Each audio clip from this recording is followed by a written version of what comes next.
Hi again. Welcome back to Moxie Talks Q&A. Today's question is regarding my sexual orientation. What is your sexual orientation? I get this question quite a lot because a lot of people have a tough time getting their head around why somebody would have a sex change if they don't sleep with men. So it's a complex question. So I'm going to go back to when I was transitioning. Last episode we talked about why I decided to have surgery. So now, as I'm going through transition, um, I am not focused on sexuality at all. I myself, and I can only speak for myself, I was focused on getting through the transition, becoming a woman, because that was the primary emphasis. Um, Sexuality and gender are two different things, and you've probably heard that before, and it's a very common statement, although many people do confuse it. I've had people say, with all the hormones, didn't you start to like men? Well, if hormones were an issue, there'd be no lesbians in the world because there's lots of estrogen coursing in their veins, and they still like women. So hormones really don't affect um, sexuality or sexual preference. So as I'm going through, I you know explore, focusing on getting to being a complete woman, and then um, afterwards, I dated men for a short period of time. I almost felt obligated to. And I found it a really interesting thing because my uh, policy, if you will, or my moral stance, is that before I sleep with anybody, they need to know just what I am. I feel it's really not a good thing. If I'm going to sleep with somebody, it's somebody that I would think about building a relationship with, and really not owning up to who and what I am is not the way to start a relationship. So that's the logic process.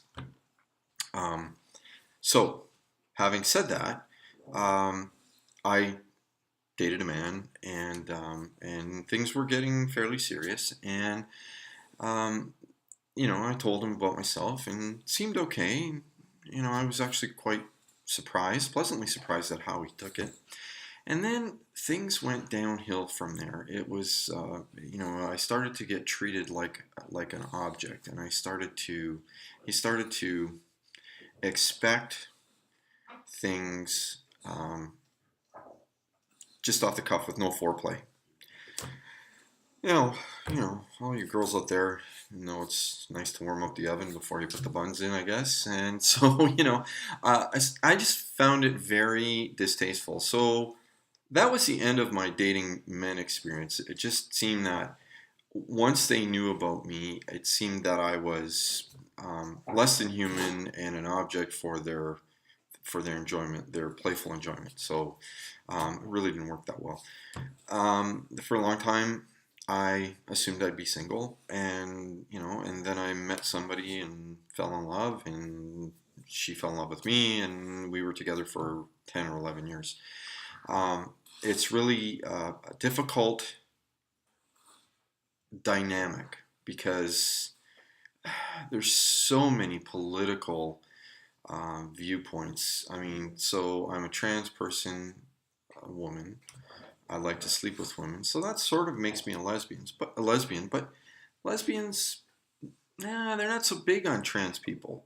I find more of my dates come from the straight world where a woman wants to experiment and wants to, try same-sex relationships. It's just seems to be where my zone is. And a lot of my gay friends will say that's not a very healthy place to be because that's a very fluid dynamic. They like girls, they like boys, they go back and forth. What's going on? So it's a very difficult dynamic for me. But having said that, and it comes down to pure sex, I'd rather have sex with a woman than with a man. And really that has no bearing or had no bearing on my transition from male to female. That was something that I needed for me, and sexuality and companionship is something completely different. And um, you know, there are many, many, many different variations on that. So to assume that because I have a vagina, I need to have someone with a penis it's just ridiculous.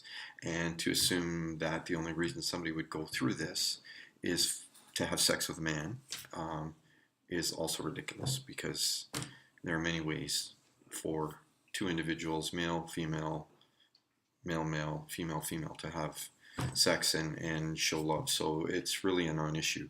It's very hard for certain people to grasp, but I just keep reminding them that sexuality and gender are two different things. So that's Moxie Talks Q&A for this week. Please sign up for my YouTube channel. I'd love to have you as a regular follower. Or you can check out more at TransMoxie on Twitter, or MonicaMiatello.com on my website. Thanks for stopping in, and I will see you next week. Take care. Bye-bye.